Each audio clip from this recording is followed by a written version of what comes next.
Hi, everybody. Oh, this is so weird. Whew. Welcome, everyone. I'm Danielle, LaFrance. I've got my notes here. I might need to riff off them a bit. So as Kevin said, I'm your host. Sorry, not sorry. It's good and it's really odd to be here after 2 years. The last in-person reading I went to was at People's Co-op, March 2020, and I'm pretty sure I might have whispered to Jeff Dirksen that we soon might never have to go to these things. A month prior to March 2020, some of us were on the ground in solidarity with the Wet'suwet'en Nation's opposition to the Coastal Gas Link project. And some of you know our friend Roger Farr. He said to me that it's like we went from new intimacies to social distancing, and that process was really painful in the way it shifted our relationships, our relations with one another. So tonight we gather in person on stolen and occupied and unceded lands of the Musqueam, Squamish, and Tsleil-Waututh nations. Since its inception, so-called Canada has been stealing Indigenous lands, and I, as a white settler, I've been thinking a lot about how people use the word grateful in their acknowledgements, and I just want to say I am not grateful to work, rent, and occasionally play on stolen Indigenous lands. I am grateful for the hope of living and playing on repatriated Indigenous lands that are not owned but stewarded with care and love. So I just want, we haven't congregated together in a long time, so I just wanted us to take a moment of silence, take a breath, put your hand on your heart. It can be a grounding thing to do. Get a bit grounded. You might be seated next to a loved one or a stranger or maybe a new friend. And think about where you come from and where you are now.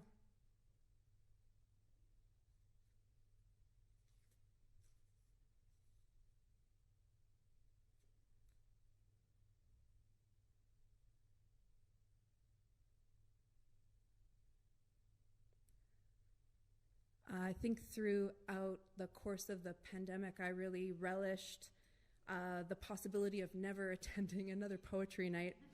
But I will say, in all honesty, in the last few months, and there's a witness in the audience, that I really started missing the serendipity of these kinds of events, of running into people that I would otherwise never make plans with.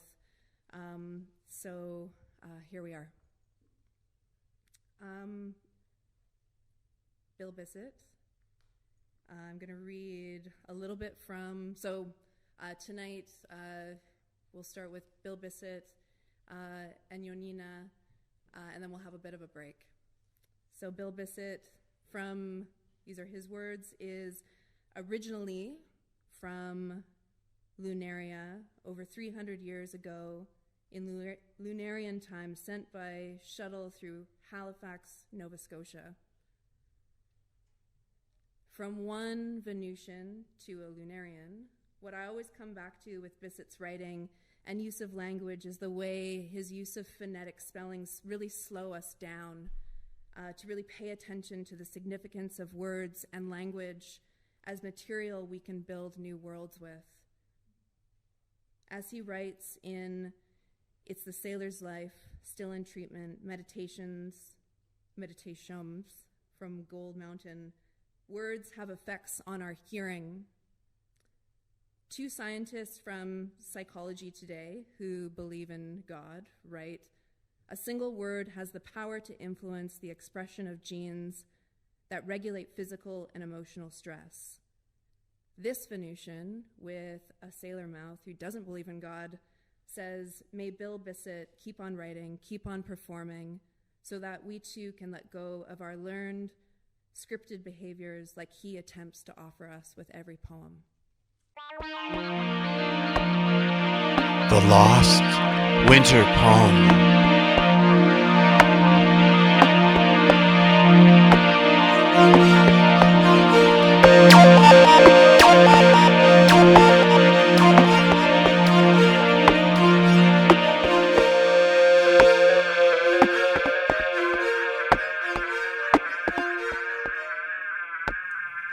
Sitting in the snowfields, ice in the clouds, and in the falling air, the river's starting to freeze, clumps of ice now forming, coyotes nearby, and by the time you get to Gold Mountain, nothing can be lost.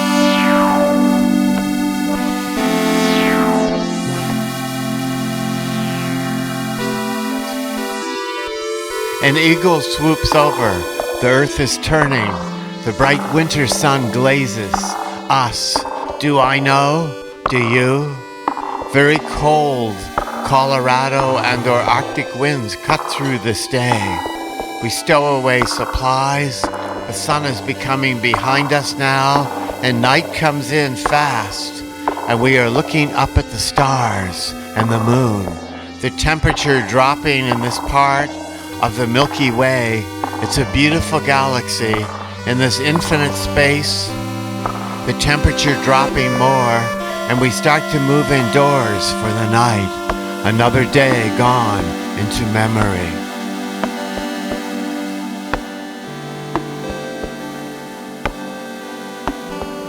The miracle of being, becoming the fire, keep us through. We go through, letting go. We keep on going through, letting go letters, letting go of thoughts that can plague us, and some thoughts can miss living in the moment, or with deep breathing.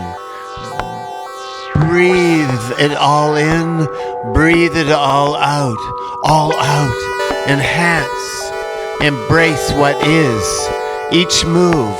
Some thoughts can never help us. Letting those thoughts go. The taste of the next adventure the brain is hungry for, and the heart beats for everything. Wonderful is possible, entering the realm of yes.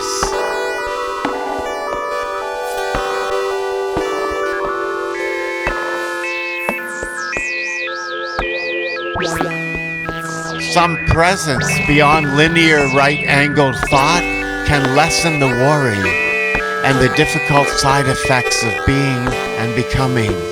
Ride the dragons and wanting to enjoy what we want to experience, and the frustrations with protocol and sidestepping, the pleasing so wanting to, and the trauma memories rising above those sharks often of our own minds. Rise above, in the all dancing concurrent with desire growing and ungrowing. How it is, they said, sighing and belting out. It is what it is. It is what it is. Illusions and delusions, a smoother paste and plateful and starving, and Pate ate the stenographer. The barber couldn't stop cutting. Bumps in the road, excellent feeling, and a new neuroplasticity, and lettering so many judgments go. Pain, pleasure, comparing happiness, loss, gain, days, molecule to molecule, all what we are made from, of sunsets, which is really Earth, turning farther away from the sun, asserts and dissolves, and the singing atom brings us in.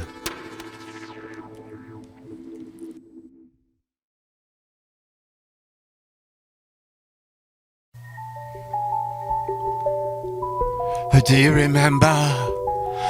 Do you remember? how you felt when he said that.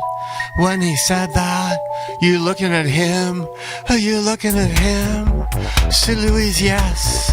All the amazing days are melding, streaming. The river, give it a rivering, a leading stretched out inside, and the falling snow everywhere, and the train going over the trestle time. And never ever wanted to go. I never ever wanted to go. Do you remember how you felt? Do you remember how you felt when he said that? Are you looking at him?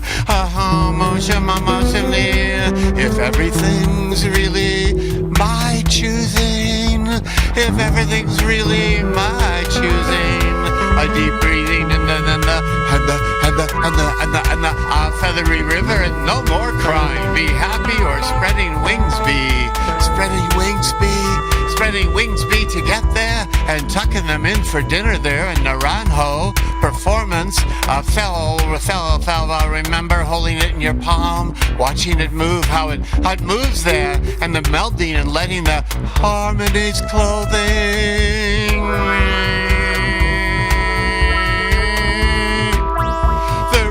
Vessels of hopes and dreams, and clambering for to see each other again and hear. Do you remember to see each other again and hear? Memory, what's that about? If that's how she saw me, why didn't in the Emery meters bung? No, it's really shippy. Oh, stretching it out and swooning. Swinging up on the rafters, leaning on the balustrade, leaning on the pentacle, leaning on the balustrade, taken in the sunshine and the ship coming in, or is it a fiery eagle or a starfish, hugely entangling us with galactic chill and fuse that or fuss.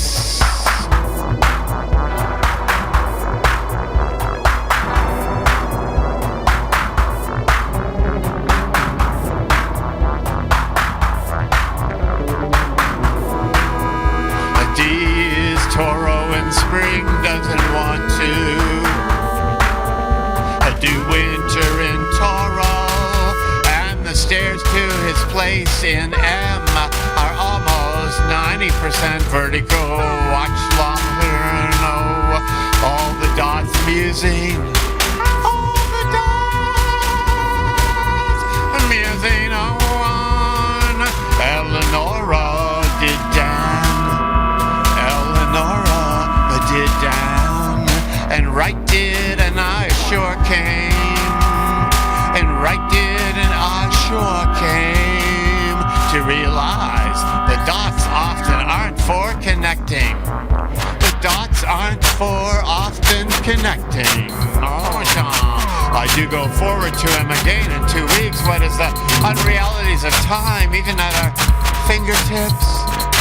During swimming with Debussy is increasing. They had me for dinner and movie many times and sent me home to the Magic Cat in a taxi.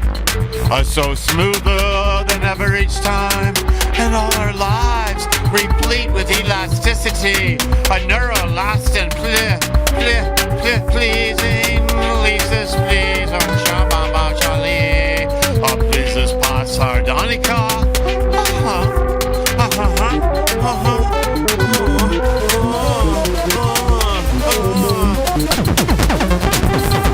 And the winter seeds, even Zeeth, the creamy nauticals, Zimi, Scree, Rever, the Refa, weather the bridge. Weather the bridge. Weather the silver bridge shining, dissolving, buried. Shula,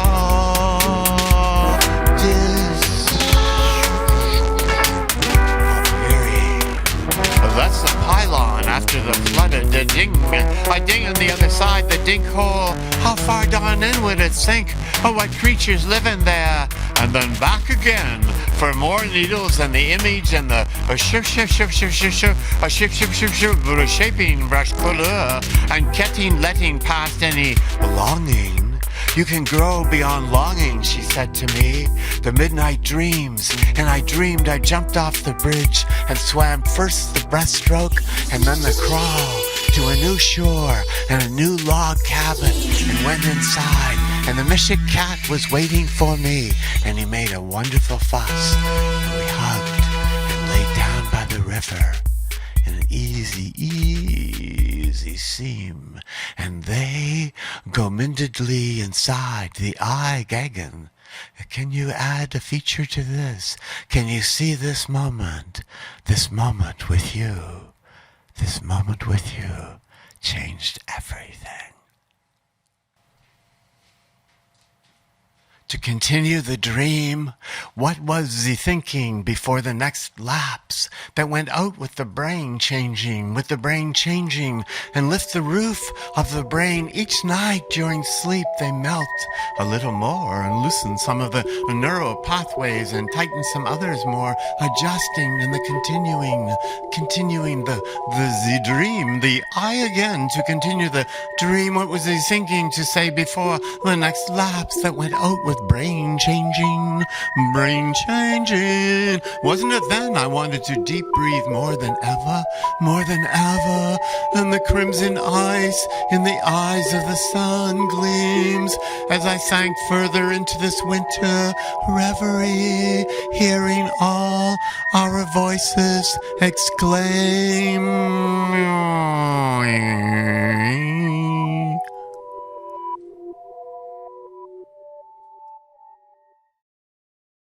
Jónína Kirton is a Red River Métis Icelandic poet, author, and facilitator. Was born in Portage La Prairie, Manitoba, Treaty 1. Kirton graduated from the Simon Fraser University's Writer's Studio in 2007, where she now teaches a workshop titled Pen and Sword. Kirton received the 2016 Vancouver Mayor's Arts Award for an amazing artist in the literary arts category. Her second collection of poetry, An Honest Woman, was a finalist in the 2018 Dorothy Livesey Poetry Prize. The opening line of Standing in a River of Time reminds the reader to take care of yourself while reading this book. The truth can hurt, it does hurt. Telling your story can hurt, it does hurt. Especially when writing can demand a kind of linearity, the truth a life story will not adhere to. So Kirton mixes genres to work through, never beyond her truth. Standing in a River of Time is a testimony of an enduring woman. This testimony is placed in a container of Kirton's choosing, at her own discretion, sharing with all of us because she wants to. Where Bill Bissett has us learning new behavior through the word, Kirton has us creating new pathways, new thought patterns through a form that contains brutal, healing truths.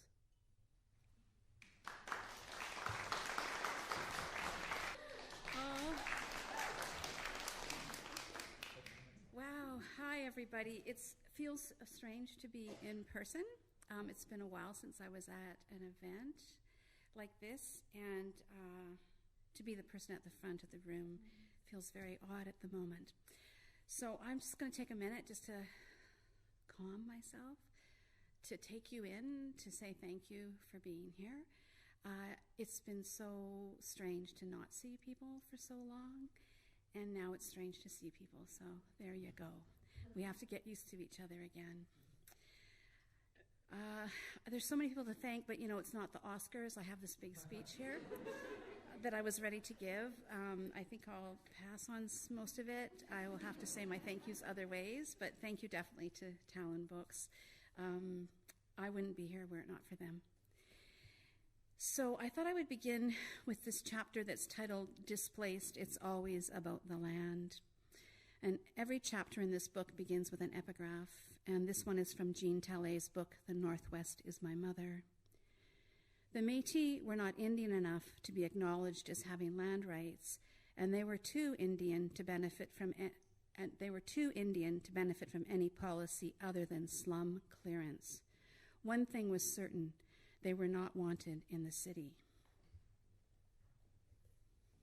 And they're speaking of the city I grew up in, Winnipeg.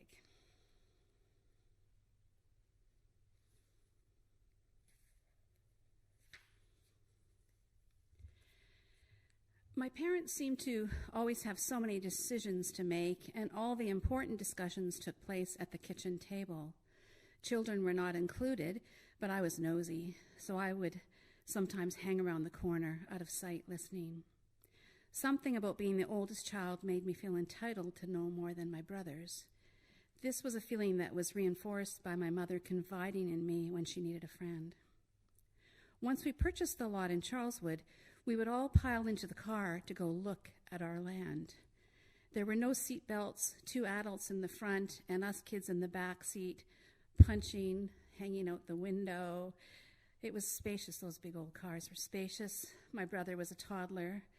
I was 13, and my other brother Gordon was 11, and there was a 9-year-old Murray. None of us wanted to be doing this, believe me.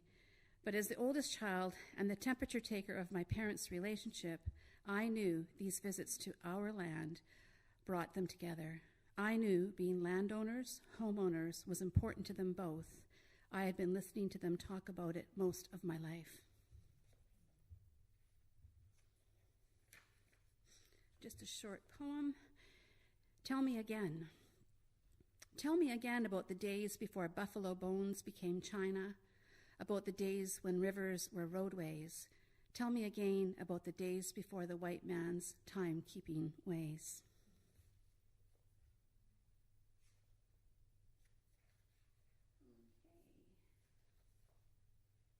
I'm trying to give a few little snippets from here and there. So this comes from a chapter called A Fresh Start. One door closes, another opens. And every chapter begins with an epigraph, and this one is from Leslie Marmon Silko's book titled Ceremony. The old instinct has always been to gather the feelings and opinions about trauma that were scattered through this village, to gather them like willow twigs and tie them into a single prayer bundle that would bring peace to all of them. But now the feelings were twisted, tangled roots, and all the names for the source of this growth were buried, out of reach. There would be no peace, and the people would have no rest until the entanglement had been unwound to the source. So at this point in the book, I'm a 1.5 years sober, enrolled at the Maple Ridge Treatment Center, and not because I want to drink, but because I actually am anxious all the time, and I really would rather die. It's 1988.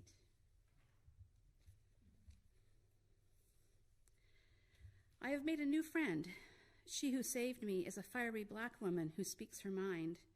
She has seen the way I do my hair and makeup every day and all those matching tracksuits. My second week there at breakfast, she reaches across the table, holds my hand, and says, "You do know you're in treatment, don't you?" She can see right through me, wants to help me. The mixed message queen that I am is wanting to look good while wanting to die, while hunting men, while being the most spiritual person in the room. She has my number. We become friends, both of us with difficult childhoods and a connection to Winnipeg. Years later, I name my son after her grandmother, Jessie Lane.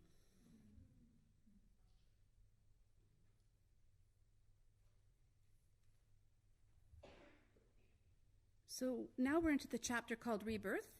We all come from somewhere. And the epigraph is from Clarissa Pinkola Estes' Women Who Run with the Wolves. It was my Bible at one time. In it she says, if a woman has a collapsing mother, she must refuse to become one herself.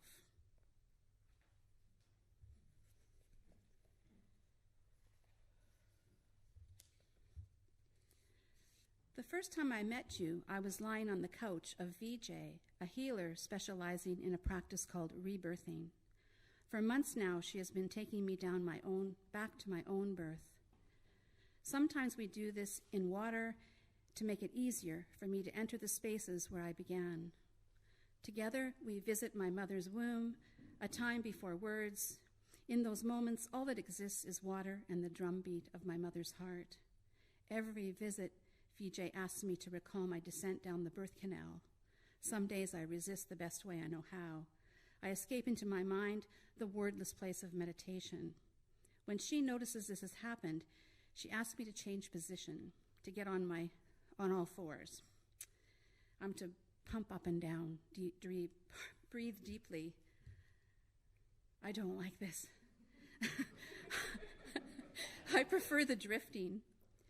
Then one day, while floating on her couch, there you were, touching my face as a blind person reads Braille.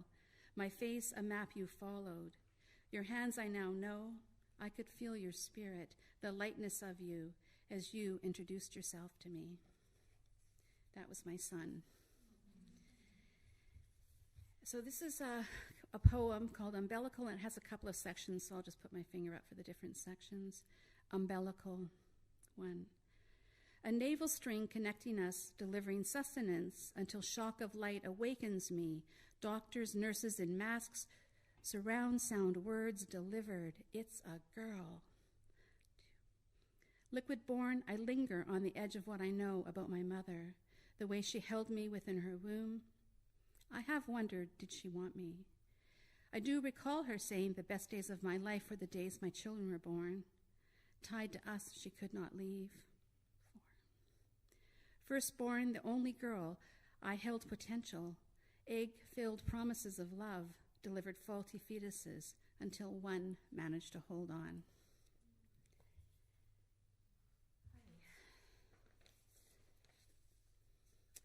So essentially, this is a book about the layering of grief. I didn't even realize till it was over that it's a book about survivor's guilt and the confusion, I knew this part, that comes when you don't know where you come from. It begins with the loss of my mother and how her death made me a seeker. It's about intergenerational trauma and reconciliation, my reconciliation. So I'll just end with 2 small poems. This one was inspired when I was reading Jean Tallé's book, The Northwest is Our Mother, and I started to understand who I came from, like how strong they were, and I had such a sense of pride suddenly that I'd never felt before, so I'm very grateful to her for this. It's called Born of Water. Born of water, meant to float, I sink until I rise to the big sky songs of my people, traveling rivers, strong arms paddling 1 stroke per second. My ancestors' canoes carried them north, where a daughter was born. The mixing of blood continued until I, born of water, give thanks, hold my hands up to the big sky. Rolling back west, I kneel before the mountains, sit by an ocean of words, my place uncertain, until I, born of water, hear the songs of the Métis voyageurs paddling 1 stroke per second. And they would do that for 12 hours a day. Not straight through, I'm sure they have little breaks, but they would do that for very long periods of time. No wonder I was so muscly. You know, when you go to get weighed at the fair and they try to guess your weight, and if they can never guess mine because I'm so muscly. Tumbling. There are rocks in my pocket, 1 for each death. The first rocks my ancestors whispering thin, easily airborne, skipping over waters of the past. These brought comfort, became touchstones, but then came the drowning. My brother, 16, now a river rock made smooth by loss that's next to the others. 4 years later, a bullet. My brother, 18, his rock marked by mushrooming metal, leaving a hole in him, in me. Before long, another rock, this one larger as it was mother. Aunties, uncles, grandmothers, grandfathers followed. For so long, I carried the dead. Afraid to let them go, I brought them everywhere. Others could not see the rocks in my pockets. They could not hear the tumbling, did not feel the beat from the rubbing against one another, feel the heat. Every rock heavier than the last, harder to carry. Yet together we all walked, losses rubbing up against one another, pressing on my thighs, until falling open, seams stretched, emptying my pockets. I've been carrying the dead my whole life. I had to let them go.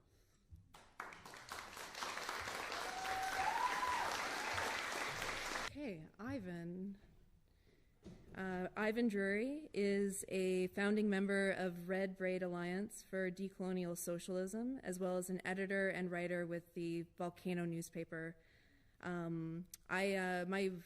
When I'm not poeting, I work as a librarian at the Carnegie Center, and we always have the Volcano on stock, and it also inundates our downtown east side of the news board. So thanks very much to Ivan for being a part of that. He has a long history in left communities on unceded territories.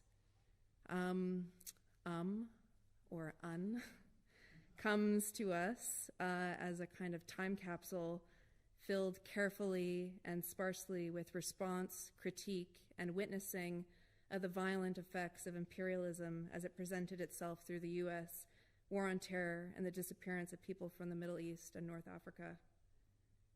The year of this long poem is 2007.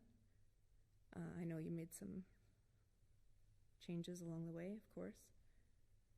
Drury invites us to think through another kind of patterning, a historical one of what has been done and undone and what is still to be done, while un is a word-forming element meaning not, opposite of, without. Drury presses throughout the text that negation can act to undo hegemonic frameworks that would rather have people disappear. Maybe to get undone right really depends on whose time we're on.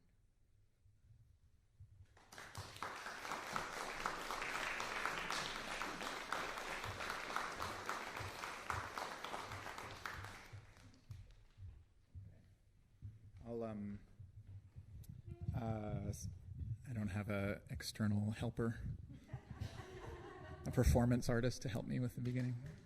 I'll signal you when to start the second slide, maybe because the timing on the first one's not going to be right.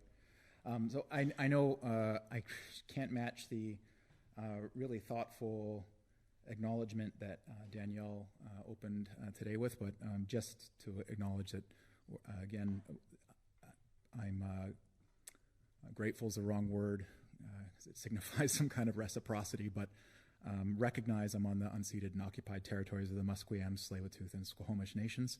And a lot of this book was written on the nation of the Lekamel, where I've been living for the last 5 or 6 years. And thanks, tremendously to Talon for publishing this work. Without the offer to publish, I never would have finished it.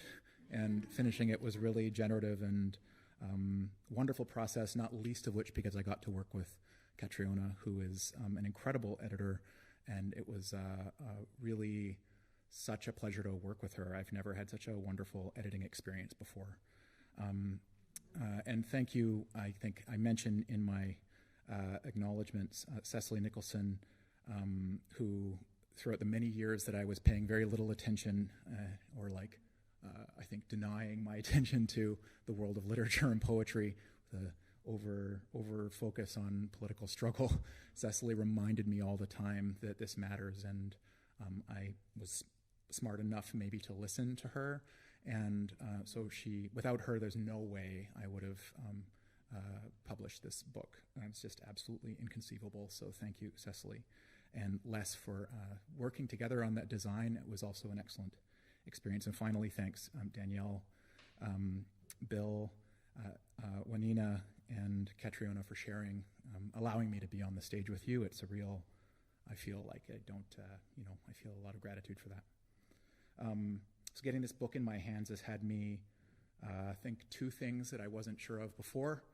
One is that it's just a long poem. It's not a bunch of separate poems. It should just be one title with, the titles in the middle should just be seen as like almost lines in what is a continual looping thing, a single thought really, and a thought that I can't put into words in discussion or in political prose. So this work was a way of thinking through problem of the interaction between my subjectivity, which is not mine alone, but one of people who are struggling to overthrow capitalism, dedicated to that in the belly of the beast here. I also realized that I think the genre is maybe horror poetry, or like a ghost story, that I realized when I was looking at it this time, and I really bit back the urge to include like slides of ghosts. I did include them, and they felt a little on the nose, and pulled them out again. Also, my partner Stacy said those were too on the nose, and I should take them out again. So it's not my thought of my own. So yeah, the first words in this book and the poems that I'll open with is a specter. A specter is haunting is actually in it for the first words. And if you're familiar at all with Marxism, then you'll know that those are the first words in the Communist Manifesto written by Marx and Engels. And this is sort of maybe a jumping off point for the thought in this book. The last thing I want to say before I read is that is a sort of a compulsory activist note. And it was on Saturday I went to a talk by hotel workers from the Hilton Hotel who've been locked out by Hilton for a year. This Friday, the 15th of April, will mark a year that they've been locked out by their employer as they try to destroy the union of a predominantly female racialized workforce, mostly Filipino and Asian women. And they've been holding the line despite being bought back individually. Like if individual signs an agreement, they can come back. And so the fact of the strike continuing is really tremendous. And they have a rally tomorrow at 5 o'clock at the Hilton at Metrotown. And I thought I should mention that. Okay, the first poem is called Chain Linked. A specter is haunting. Negative space. Extra legal. A past tense. 4 chain-linked walls bend it like Bentham. Extra legal detention. A legal extradition.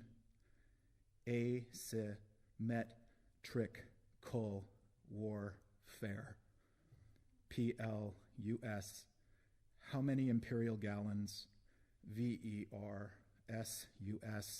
How many liters in a waterboard? EQUALS. An UN. A negative specter officially denied. An UN. An UN. The photograph of Malcolm X with his nose inches from his Quran represented his turn to, there's a worldwide revolution going on, like the grotesque inverse. The revolving, distended toes of Ali Abdullah Ahmed, Mani Shaman Turki al-Habardi al-Utaibi, and Yasser Talal al-Zahrani, inches from, dangling over their cell floor, their asymmetrical war against U.S. America. Between Miami and the deep blue sea, do missing maps, EQUAL, missing lands, do blank spots over black sites under Google Earth satellites. Between Miami and the deep blue sea, between Dakar and Mississippi, is there a Camp Echo in here? Does the parasite detain the host? The whacking whistles to collect firewood to scare off the night. The whacking whistles to torture the interrogation. The master needs the slave because the gun feels good in your hands and bad in your face. The moon-faced soldier with a naked man on a leash. A negative space, a genesis of negative life. A specter of waves, of radio swan, invisible in clanging. A distortion between the sea mist and the terrible sun. I am casting off from Canada in search of Un, as though my recognition could be a cure. I am on a raft adrift on an ocean of capital. Angelus Novus whirls and shows her fangs, a siren who summons the 20,000-league squid to surface, tentacled, beaked, suckered, monstrous, as I cling to my raft, seeking to become un.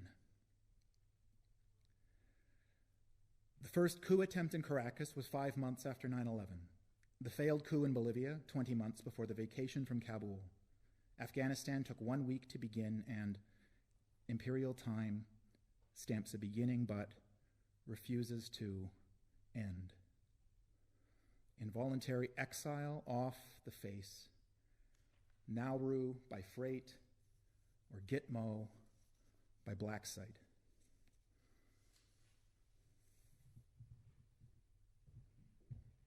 Second poem is called Enter the Municipality of Black Site, a nuclear weapon-free zone. The industrial center could not hold. From the deck of the freighter on a sea without swell, Stanley Park is a hippie crown, perched on a financial forehead of glass. The bourgeoisie, too, recycles. The mayoral candidates all wear Homes Now buttons, all engage earnestly on the side of the debate to ban plastic shopping bags. I learned to ride a bicycle on a street with chest-deep ditches that froze in the winter, to skate, socks pulled over pant legs. First learned the way to a friend's house 2 doors down, then school, then home became a place. Day, birth beginning and end. And I became another and learned to specify my and not my mother. Dried blood, mistaken for rust. Bagram does not buck its back, but shifts groaning like an iceberg or an ant colony behind glass. A hive of basements burrow from cement stairwells, drills into sleep space. Charles Grainer picks a hair from his wet tongue absently, with his wire-rimmed glasses, ridiculous mustache, peaked hat absurd like a cliché World War II Nazi. Jeremy Sivitz testified that he watched Grainer punch a hooded prisoner unconscious. History, too, erects signposts. 80 years from Siberia to become at a place different. A Solzhenitsynist, Tolkienite cloud world. Never from we here.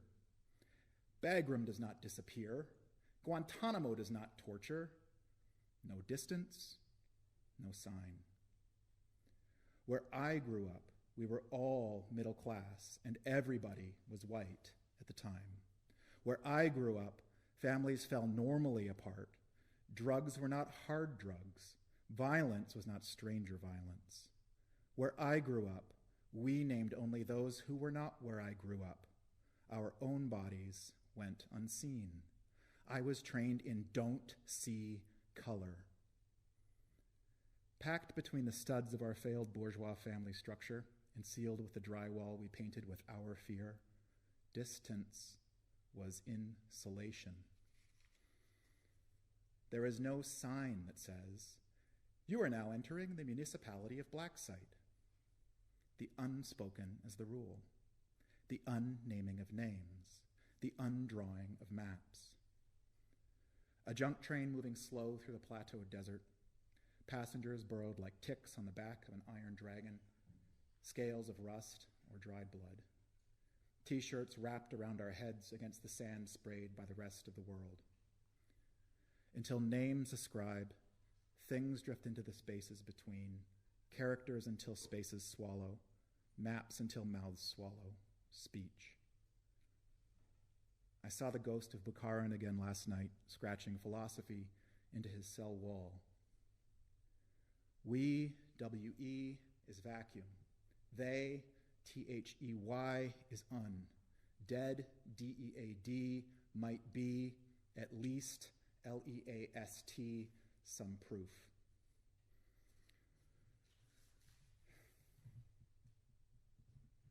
Can you skip to the next one? All right, and then you This is called the body without un. The body is scrap worked into the form of a man, a giant.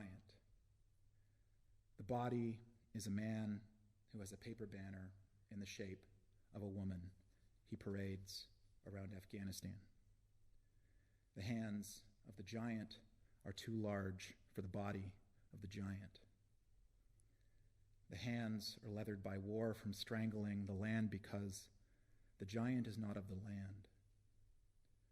The hands of the giant are memory, tanned by creosote, creased by stretching, iron rails over ties, pocked by track mark stitches.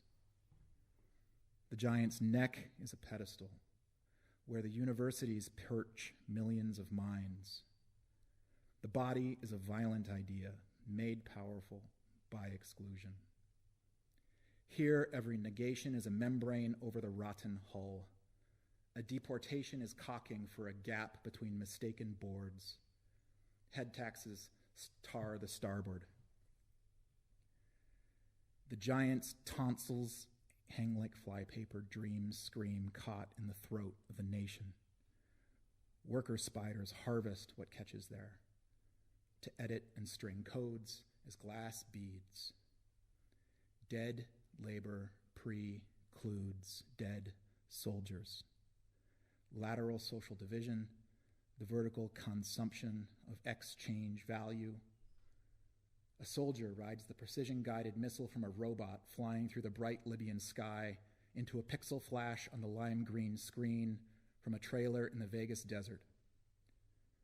A triumph of dead labor over the living, a fossil with a gun, a dried husk, a hard-tack grave, an imprint with a clip, a remote drone. The body is dead labor with a gun.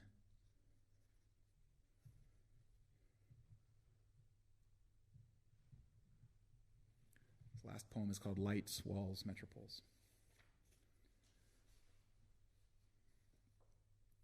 The apocalypse cometh. The blanket kills. The revolution revolts.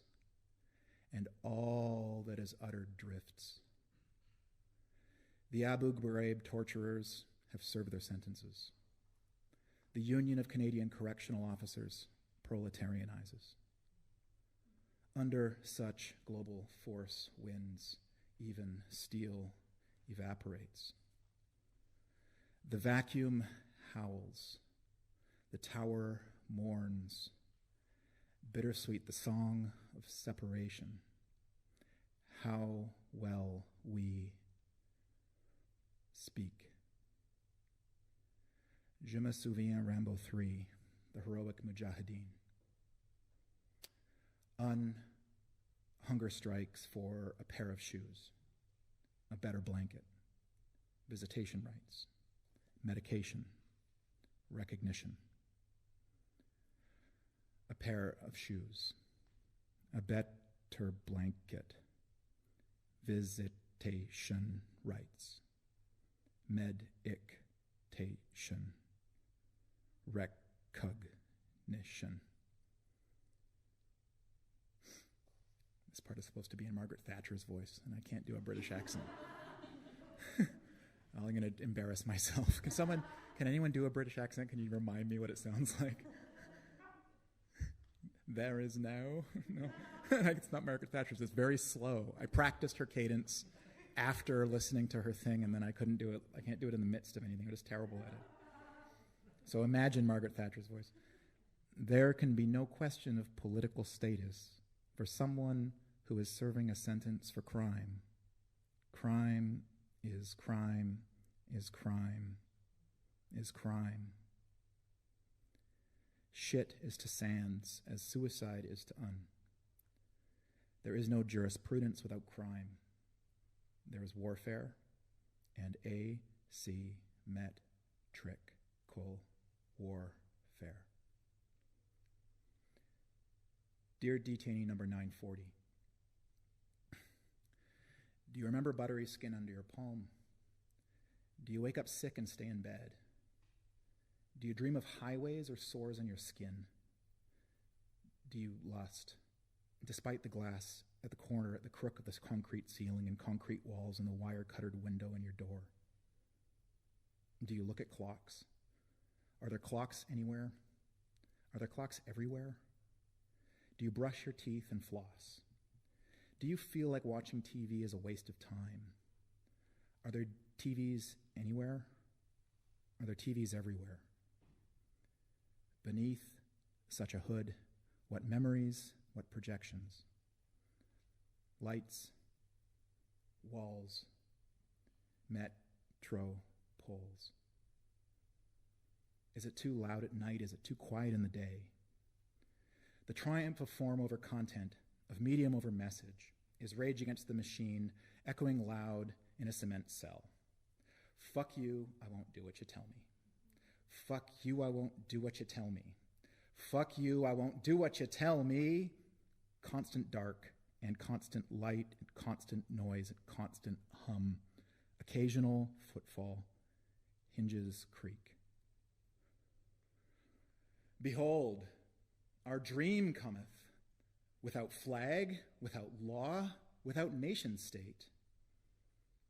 A long intestine spilling out of hand. Behold, the black site, a land where is and cannot be. Close my eyes, leave our lights on. I like the fleshy glow at the end of long days under fluorescence. The lights will not leave my eyes. Light worms move against sleep, loose fibers of the day. Blankets kill. Day covers night. What spots of light? Remembered, projected beneath these hoods. Behold, a land where is. Thank you.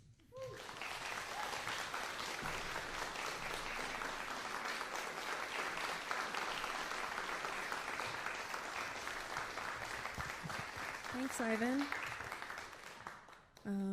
And thank you so much for taking your time. And I think it's really important to remember that this book came out of 2007. I remember you performing it at the Positions Colloquium in 2008, which was a time where I met some of you, and I was speaking about new intimacies, and that was another moment in our lives where our relations were forged with one another. So it's just making me think about how things change. There's been a lot of change, and some good things have come with time and taking our time. Catriona, my swimming mate. Catriona is a founding member of the Institute for Domestic Research. She's the author of Low Fancy, Corked, and Reveries of a Solitary Biker, and co-author of Busted, Cold Trip, and Light Sweet Crude with the late Nancy Shaw, whose selected works The Gorge she edited. We end here with Catriona Strang. It's really good timing. Speaking of timing, we end here with Catriona Strang's Unfuckable Lardass, a poetry book that also threads together all of the leaks, the grief, and history that comprises a life under patriarchal colonial capitalism. And I'm going to read my blurb, because I like it. Well, fuck me. Catriona Strang was just thrown up by the sea, front crawling through life's abundance of slick and faithful onslaughts. Strang has surfaced with her sharpest needle, ready to unravel and dilate the remnants of patriarchy's carrying bag so that only unacceptable or unavailable cheeky threads remain pulling at their own seams. I've read Unfuckable Lardass a few times now, and I am so grateful, like actually grateful, to hold it in my hands, to touch its tactile surface. I welcome Catriona, my friend, my confidant, my swimming mate, and also my editor onto the stage.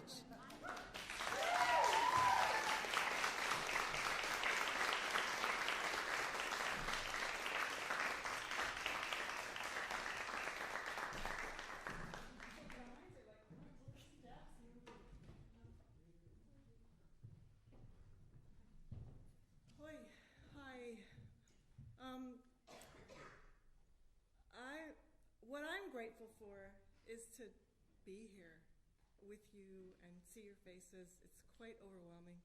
I think this is the first time I've been out. I'm also really grateful to work with such caring and supportive people as the people that I work with at Talon. I mean that. I love you. Yeah. This book is dedicated to my mother and my children. And here we go. Oh, do we have the, yeah. Okay, we're gonna start with a composition by Jackie Leggett, who's here in the audience.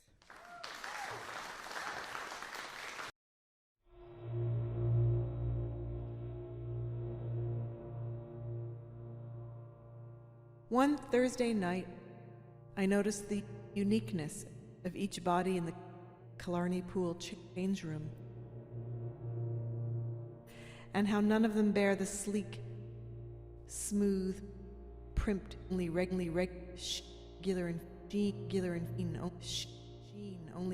infusions of time and capital can bestow.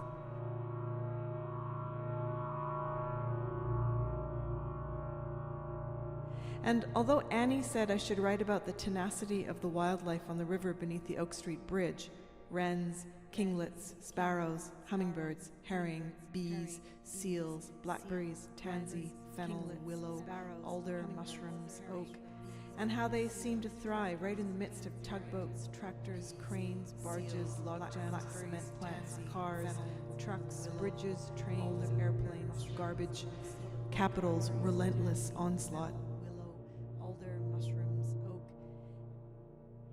Tonight, swimming in this crowded pool, all I can think about is how the streetlight reflected on the dark, rain-slicked pavement, shifting and glittering like sunlight on the sea. Reminds me of the many nights my young body spent tramping through the streets in the wet dark, circulating through the city like streams of shining water filled with a plethora of body types, like ducks bobbing on the river.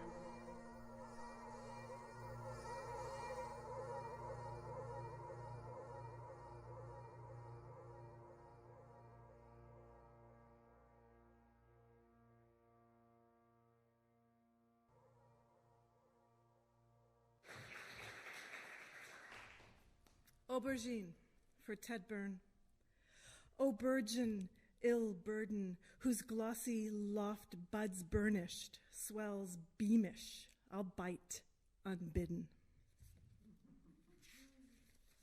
Yell, Danielle, for Danielle LaFrance. I'm whatever the sea throws up. We're salted wreck, and who could sing under such conditions? Tongues taught to stammer and swallow, slip avid on supplanted pry the civil tongue right out of my head. Here's stones, kestrels, a gale force rack. 12, the amalgam. I am contending factions, even in times of great dispute and intense social trauma. An amalgam of functions does not represent. Some days are prose. Can a visual record be a vehicle of community? Considering the efficacy of barley soup, it is conceivable that I've succumbed to the latent ideology of the modern cook's year. I become overmapped. It's my tradition to pick it till it bleeds. 13. Discussion or incursion, invention or diversion, was all good until I rolled over and flattened it. Any wonder we were born rebellious and enraged? At this rate, I'll be itching for days.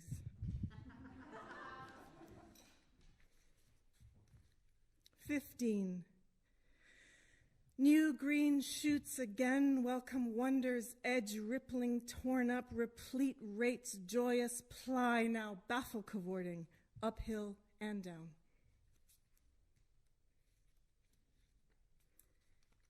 18.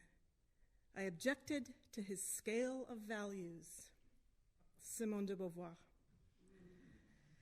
Expanding every always, grief born of interminable struggles with an intrusive fact washed with green.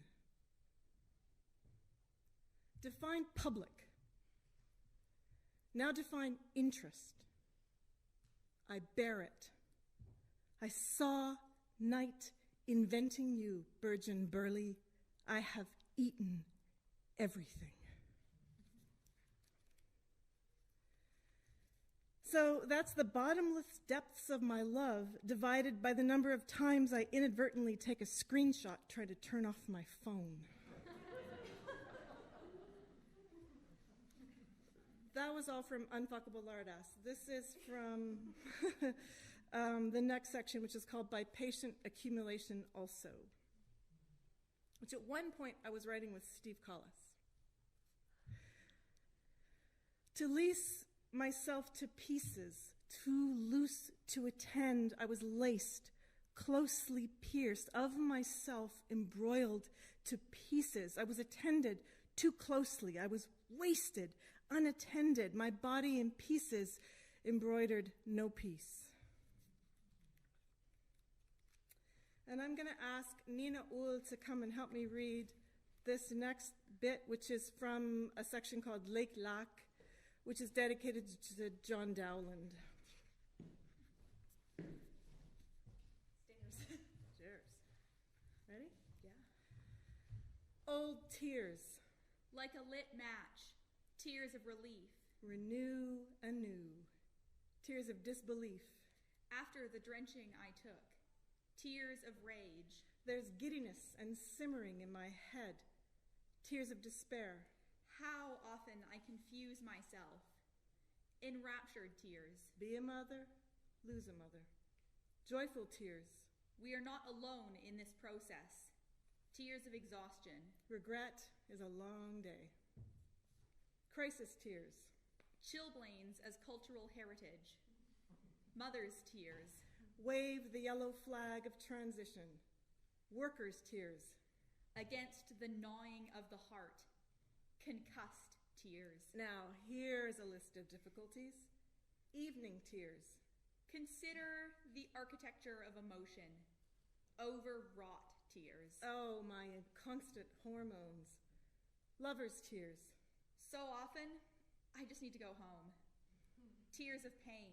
But calculate the anxieties projected onto our grandmothers' bodies. Invisible tears. Become performative. Excessive tears. Cats are very much delighted. Performative tears. Many hurt more. Breakdown tears. Slap me in. Collective tears. Ribbed right through. Exultant tears. Wherein I reveal no body shape. Thanks, Nina.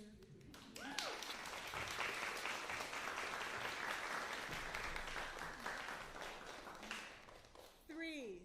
Big Salty Mama. Here's how refusal's bearing elucidates a flipping or stepping in, yeah, I'll take it, carriage and candle as redone plunder, implanted, then ripped out, an implied burden, assumed ragged as when Merkel fucking carried on, not remnants, but restitution.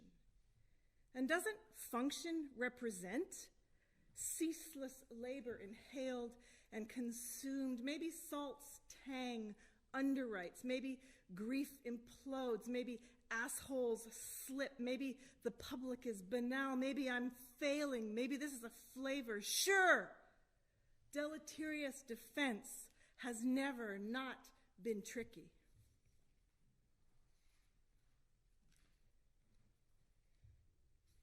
This last section is called Fuck Variations. A woman with a cudgel changes tents in order to be seen.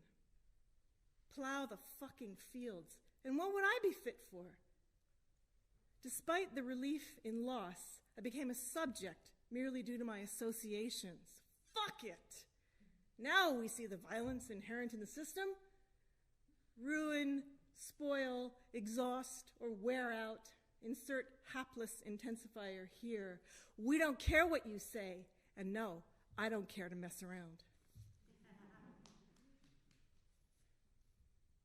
When did I come so closely to resemble the Venus of Willendorf? How deep into the earth might my spine dissolve? Why am I ambivalent? How hard my tongue can press against my teeth? How far will that red stain spread? Feels good until you stop scratching. How messed up is that?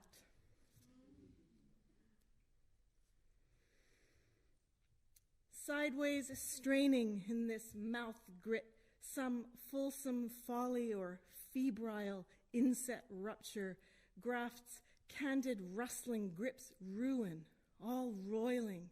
People, what the fuck? Thank you.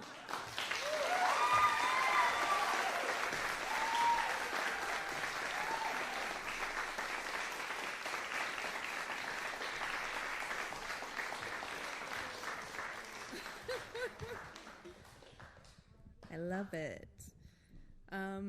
Thank you, everybody, for being here. I'm going to end with some final words. In Silencing the Past, Haitian-American academic and anthropologist Michel Trujillo wrote, "We are never as steeped in history as when we pretend not to be, but if we stop pretending, we may gain an understanding what we lose in false innocence." Thank you all to our readers tonight for not pretending, and thank you all for being together tonight after a really long time apart, and for taking in all the priceless wealth offered to us by Bill, Jónína, Ivan, and Catriona, these poets and healers.